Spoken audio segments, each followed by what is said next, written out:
सदन में चर्चा हो रही थी और विपक्ष की सीएम रह चुकी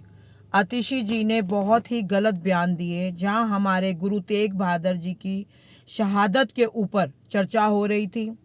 और इतने अच्छे तरीके से गुरु तेग बहादुर जी की शहादत पे इतने सारे भाजपा हर तरीके से उनके प्रति नमस्तक है और इतने सारे प्रोग्राम्स करती हैं, और वहाँ पर आतिशी जी ने इतने गलत शब्द बोले जो कि हम बयान भी नहीं कर सकते, क्योंकि वो एक पॉलिटिकल एजेंडा नहीं है, वो एक धर्म से जुड़ी हुई बात है, हमारे गुरुओं से जुड़ी हुई बात है, जिनके मतलब जिन्होंने अगर वो बलिदान ना दिया होता तो शायद आज हम लोग जिंदा भी ना होते। हमको जिंदा रखने के लिए, हमारे हिंदुओं को जिंदा रखने के लिए और पूरे देश को जिंदा रखने के लिए जो उन्होंने बलिदान दिए, और आगे गुरु गोविंद सिंह जी के जो बच्चों ने बलिदान दिए, वो हम कभी भूल नहीं सकते, कभी भूल नहीं सकते। और ऐसे में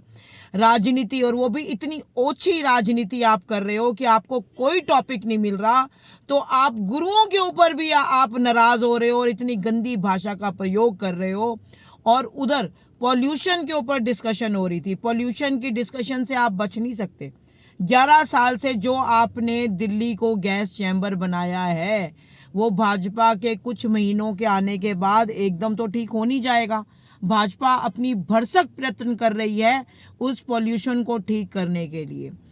पर आपने जो 11 साल की गंदगी है उसको एकदम तो ठीक करने, और उससे आप बच नहीं सकते। आपने इतनी गलत बात करी कि आप सदन से उठ के चले गए, उसके बाद आप दूसरों को फेस नहीं कर रहे। और कल मेन सेशन है पॉल्यूशन के ऊपर डिस्कशन करने का, जिसमें बाकी लोग भी आएंगे, तो इसमें आप सबका आना भी बहुत ज़रूरी है, क्योंकि आप बचते रहोगे तो उससे क्या हो जाएगा।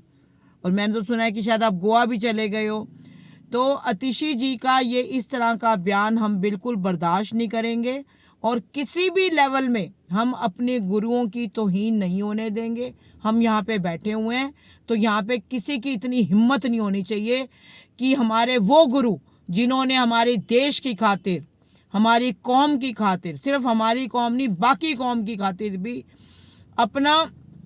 सीस तक कटवा दिए, और अपने छोटे छोटे हमारे जो उनके जो गुरु गोविंद सिंह जी के जो बच्चे हैं उनकी आप शहादत देखो। ऐसे नहीं प्रधानमंत्री मोदी जी ने 26 दिसंबर को बाल दिवस डिक्लेयर किया। तो ये सब बातों को हमें समझना होगा, और जो लोग हमारे देश में भ्रांति फैला रहे हैं या जो डिसरिस्पेक्ट करते हैं उन लोगों की, जिनके कारण हम आज हैं, तो हम उनको माफ़ नहीं करेंगे।